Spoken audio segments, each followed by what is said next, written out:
Hey guys, Script here with another video. There's a new round of debate on social media lately that suggests that Luke Skywalker's portrayal in The Last Jedi was merely forced upon writer-director Rian Johnson because of the setup that J.J. Abrams gave him, essentially saying that Rian had no choice and was simply completing Luke's story arc the only way he could. Is this true?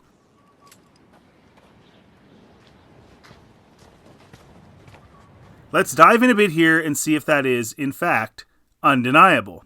In The Force Awakens, Rey holds Luke/Anakin's lightsaber.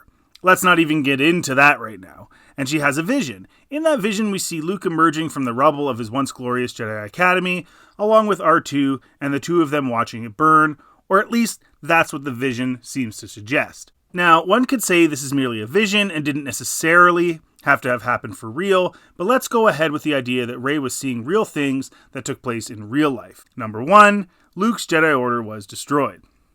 The second undeniable plot point from The Force Awakens is that Luke has been missing for several years, obviously with BB-8 having the final piece of the map to find Luke in his data bank, and the entire plot of The Force Awakens revolving around finding Luke, with Rey eventually finding success in doing so.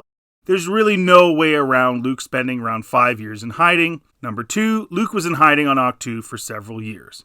The third point is, Ben Solo has turned to the dark side, and this happened somehow while Luke was training him. Han and Leia discussed this in The Force Awakens, so once again, there's no denying that Ben Solo went dark, and it greatly affected Han and Leia, and presumably Luke as well. So number three, Ben turned dark while with Luke.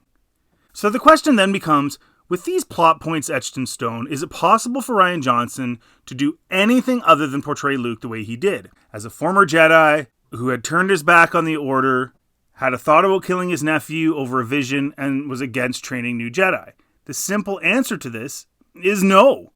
I'm going to give you 3 scenarios, and you can gauge for yourself the quality of each one, what one you think would be good or bad, or all of them are bad, or all of them are good. But let's go through 3 possible scenarios that Rian Johnson could have went with that didn't make Luke a complete bum on an island that hated the Jedi and wanted nothing to do with his friends or family. Scenario 1. He could have had Luke training new students in secret on the island, waiting for the opportune time to join Leia in the fight against tyranny. This would effectively define what happened in The Force Awakens while providing a more than satisfactory explanation as to why he left on this island.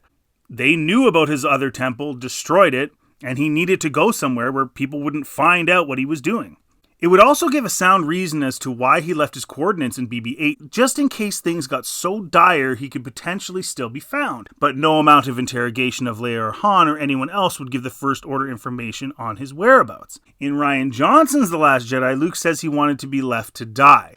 I came to this island to die. It's time for the Jedi to end. Why?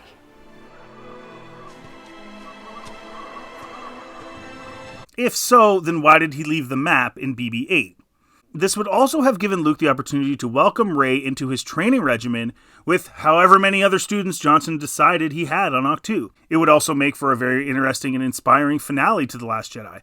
It wouldn't be called that, of course, but if Luke arrived to save the Resistance with his new Jedi Order on Crate, Luke, rather than instigating Ben as he did at the end of The Last Jedi, would have a crew of Jedi to plead for his return to the light. From there, it could be open-ended as to whether Luke survives, but even if he does, his legacy of courage would be firmly in place in what he left behind, the order he sought to restore. He would have overcome loss by doing good, something completely in line with his character throughout the saga. Scenario 2. Luke could be on Ahch-To in a state of extreme meditation. The setup would be that Luke had to leave as he has seen his failure, and in a different twist, rather than rushing to fight like he did with Vader after his failure in the cave on Dagobah, he remains patient to the utmost, as for years he continues to seek for the answers through the Force in this extremely ancient Jedi temple, which exudes massive Force power.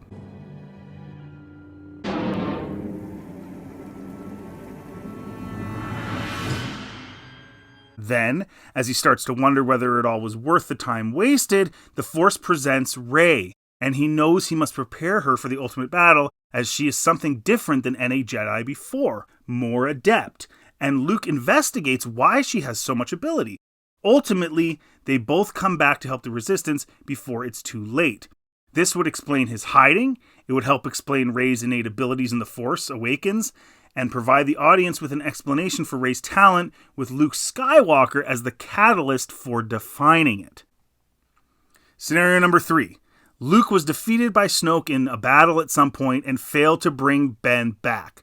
Luke flees to Ahch-To, and the island does have a Jedi temple, but underneath the mountain, the dark side power flourishes, and Luke is in a constant struggle to remain in the light. He is fighting, turning to madness, and even though he wants to leave, he is drawn back. And this would explain why he put his X-Wing in the ocean in one of his fits of madness. He stands on the edge of a cliff and contemplates continuing on, and then Rey arrives. He asks her how she found him, and she tells him he left his location in BB-8, Poe Dameron's droid. All of a sudden, memories of the past with the New Republic and him helping Poe at flight school and Leia and Han, and everything comes flooding back, and he sees the hope again.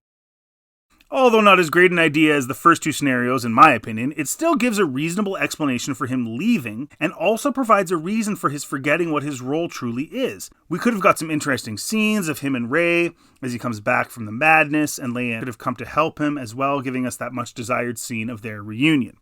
Either way, this would have been far better than the Luke Skywalker we got.